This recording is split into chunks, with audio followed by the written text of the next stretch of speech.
Hey, welcome back to another video, guys. This is vlog number 2 and we're talking about 5 reasons why you should be training your handstands right now. Let's go.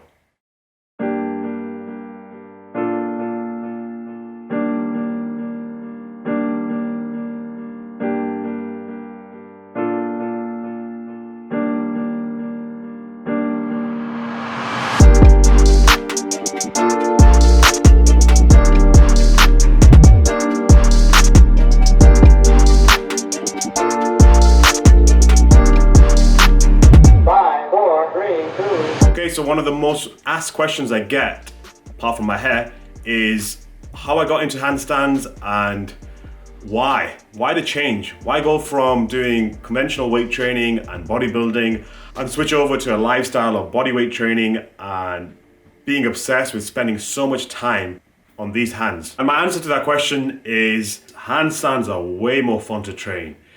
You go into a gym and most people are just running on the treadmill or hitting the machines or lifting weights, and you get that one person you see in the gym that's doing stuff that is unorthodox, i.e. yoga or handstands or other forms of bodyweight training.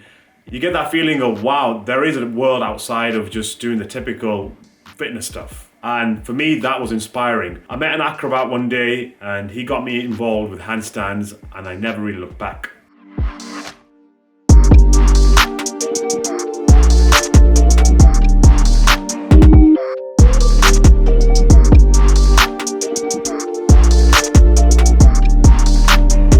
Number 2 is training handstands in itself is a skill. It's like learning to play a piano. The thing that most people don't understand about handstands is that learning to do a handstand has multiple components to it. It's not just about inverting the body and, having the strength to balance.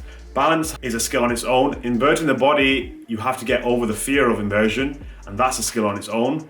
The whole concept of discipline, commitment, and really gritting it out can be translated to other parts of your life. So relationship situations, work life, school, etc. Whatever you learn in your handstand journey is a great way of developing you as a person and growing as an individual.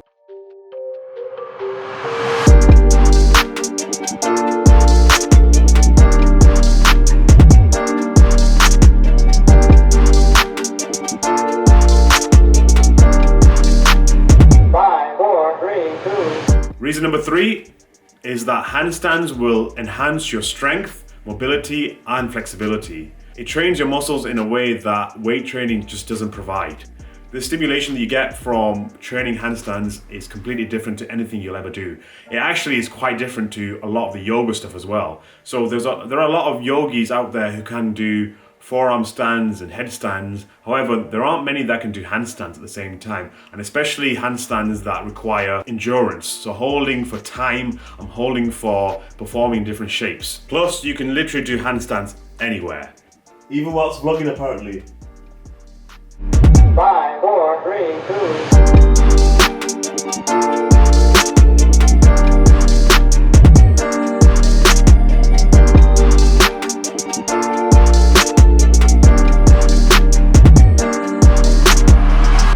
Point number 4 is that handstands will give you a purpose for weighted training.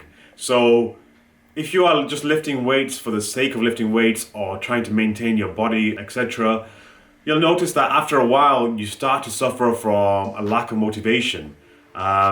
Progress is slow or it starts to stagger and you're not getting to where you want to get to. The question you got to ask yourself is, can I continue to lift the weights I'm lifting forever? Or can I maintain that body I've got right now forever? The answer is no. We know that looks diminish over time, plus strength also decreases as well as we get older. There's a certain thing you can maintain, however, which is skill. You will be able to continue doing your handstands for a very long time as long as you keep your body in good condition and you keep at it on a regular basis. And finally, point number 5 is that handstands are great for the mind and the body.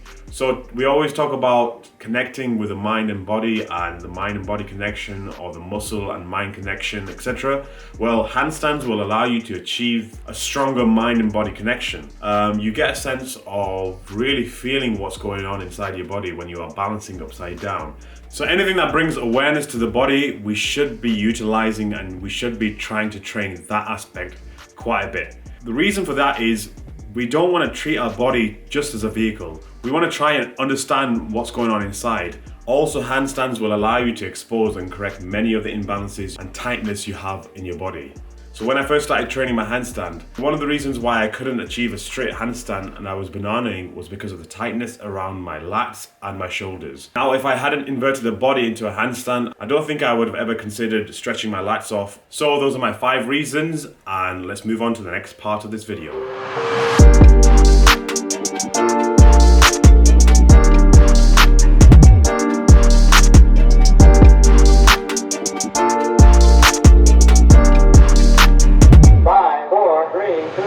So for the second half of this video, I'm just going to be going over my current level of flexibility and my mobility. The reason why I'm doing this is I want to be able to document my current flexibility progression. Plus, in future videos, I want to be able to show you guys what I do to achieve this level of flexibility. So I'll be going over all of the flexibility stretches that I've been using for the last 2-3 years, and that way it helps you guys out. So with that out of the way, let's get to the gym.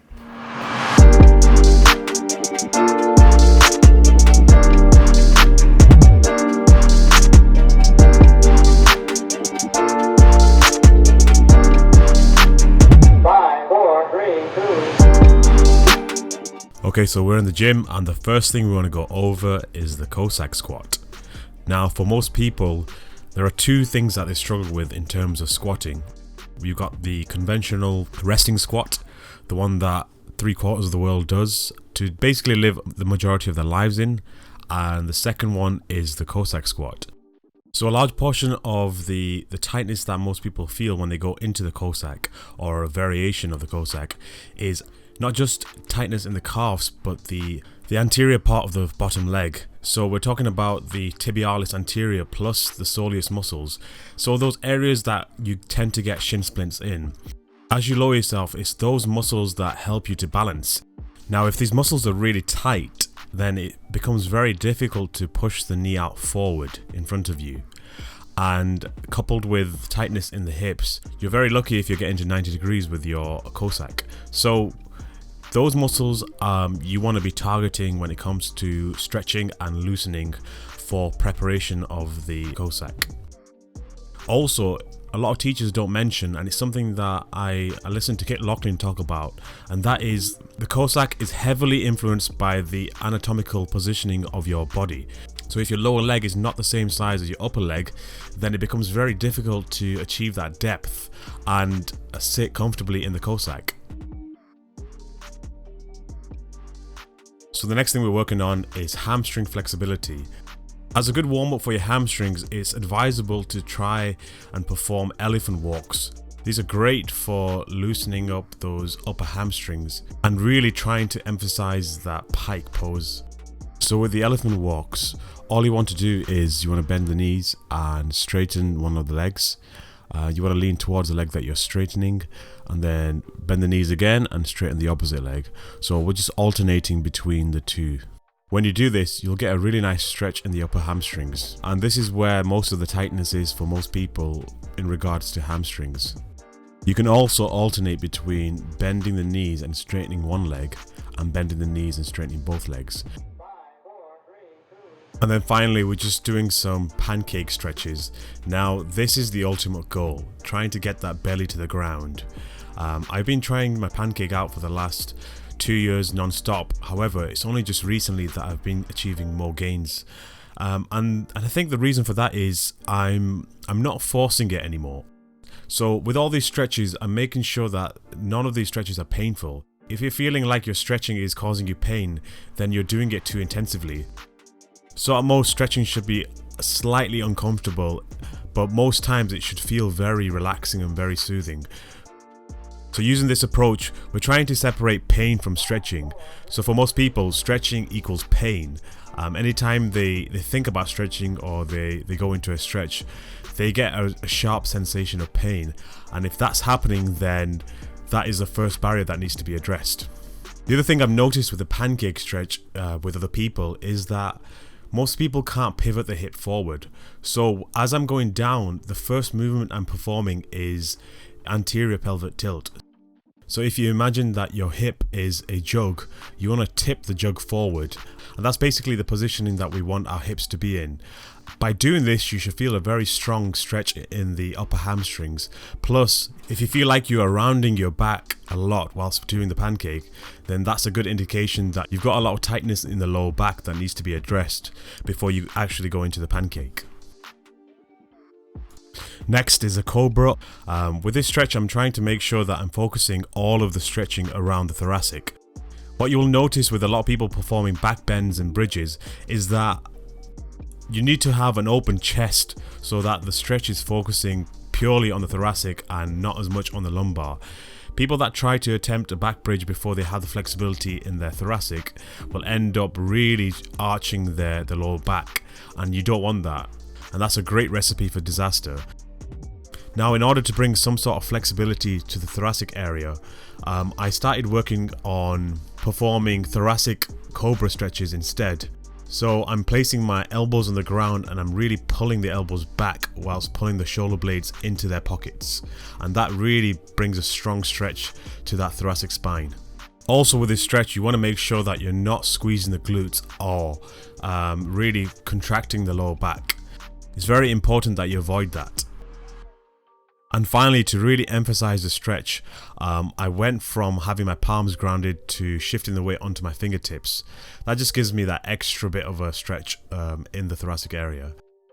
You can also use yoga blocks or something that will elevate your fingers to really emphasize that stretch. However, for most people, performing the normal Cobra will be more than enough. So after performing any back bend exercise, you want to do the opposite, which is rounding the back and emphasizing the stretch in the lower back. After performing back bends, I usually feel tight in the lower back, and just by rounding the back or performing Jefferson curls or the plow stretch, which I'm going to do here, it really helps to restore those muscles back to their normal state. So with the plow stretch, I really like to move my hips from side to side and really emphasize that stretch in the opposite shoulder. As I move the legs to the right, I feel a stretch on my left shoulder, and the opposite happens when I do it to the opposite side.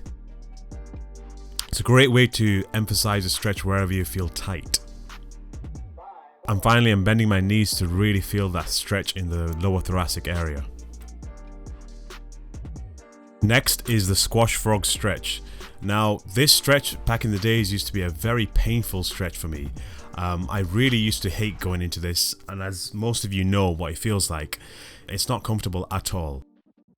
So the other thing you want to do with this stretch is to make sure that the knees are in line with the hips when you're first starting off. I'm not too worried about the positioning of your feet. Some people prefer the feet to be on the inside, some people prefer to have knees at 90 degrees. I'm not really too bothered about that. For a lot of people, having the feet positioned on the inside will alleviate the pressure through their knees so they feel less pain. And if that works for you, then by all means use that method. The squash frog variation is a great stretch for the hip flexors and especially your external rotation of the hips. So following on from the squash frog, we're just moving on to some tailor poses. Again, just like the squash frog, this is a great way to measure how good your external rotation is in the hips. I've been practicing this one for a good 2 or 3 years, and I've really started seeing a lot of benefits of this stretch. For me, my knees are almost touching the ground, so I can really force my hips to externally rotate more. So I'm just tipping my head forward to allow me to get more depth and feel the stretch a lot more. Again, I'm trying to make sure that my back is straight and I'm really emphasizing the stretch in the hips. Now with a tailor pose, you can perform it with the back against the wall, which really helps to get depth with those knees. The goal here is to make sure that the heels are as close to the crotch as possible, and then from there, I'm performing a couple of contractions, which allows me to get deeper into the stretch. I'll be going over this variation in a future video. And finally, just to finish off the stretch session, I was performing some wall lunges to really emphasize the stretch in my quads. So with this exercise, you want to try and get that back knee as close to the wall as possible. So the closer the knee is to the wall, the more you'll feel the stretch in the hip flexors, as well as the quads. Now for those of you that have got really tight calves or soleus muscles, you may not be able to point your foot. So what I would recommend you do is you bend your toes and place the balls of your feet against the wall instead. So I'm gently performing a posterior pelvic tilt, so I really emphasize the stretch in my quad, and then relaxing immediately. And as I lunge forward, the stretch is becoming more emphasized in the psoas muscles. So with this, the technique is to lunge forward, perform the contractions, and then straighten the back. The important thing about all these stretches is that you're breathing deeply. So you're breathing with the belly, and each time you are relaxing and going deeper into the stretch, you allow the belly to become soft. If your belly isn't soft and it's got any sort of tension, it's a good indication that you're not fully relaxed in the stretch. So if you're ever performing any form of stretch and you want to test whether you are fully relaxed in that stretch, just place your hand on your belly and see whether you are contracting your abs or your belly is soft. Now if it is soft, then you are fully relaxed. And that's basically the goal of stretching, to restore some form of softness to the body. Now stretching as an adult is completely different to stretching as a child. A child's muscles and their fascia isn't fully formed yet, so it's quite durable. So a lot of the stretches that they use in gymnastic schools is perfect for kids because any system works. However, it's very difficult to use the same system of stretches for adults because our fascia is already fully formed. Plus, a large form of tightness is actually in the mind and not in the body. We're holding a lot of tension in our minds, which is not allowing us to go deep into a stretch. That's pretty much it for these stretches. And like I mentioned previously, I really want to go into depth with these stretches in future videos. So let me know what you want me to cover. I'm thinking of starting off with hips and then maybe moving on to some shoulder stretches. And then from there, we'll see what it branches out into. That's it for this video, guys. Hopefully I've inspired you to start training your handstands if you haven't done so already. Plus, I would really appreciate it if you hit that like button, that subscribe button, and you share this video. Thank you for watching, and I'll catch you next time.